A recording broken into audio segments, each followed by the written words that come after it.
لاټینا بیل پاس شوی دی او هلک د هلک سره او جینۍ د جینۍ سره واده کوي.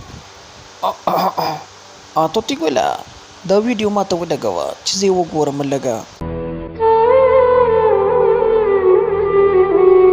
څومره د شرم خبره ده چې یو هلک به د هلک سره واده کوي. یا الله چې دا بیل چا پاس کړی دی او د چا په فیصلې پاس شوی دی. یا پروردګاره بادشاه ته هغوی نست منابود که.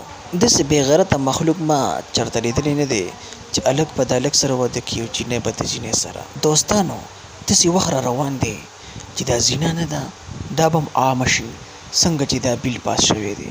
دوستانو بله ورځ مې یو بیان کتو، په هغې کې وایي چې داسې زمانه را روانه ده چې جینۍ به د سپي سره واده کوي.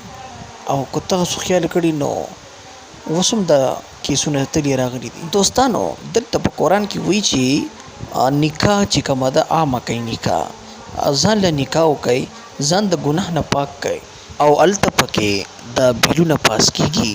دا بې غیرته مخلوق دا بې غیرته حکمران پکې بیلونه پاس کړي چې هلک به د هلک سره او جینۍ به د جینۍ سره واده کوي. ای شرمېدلو بې غیرتو.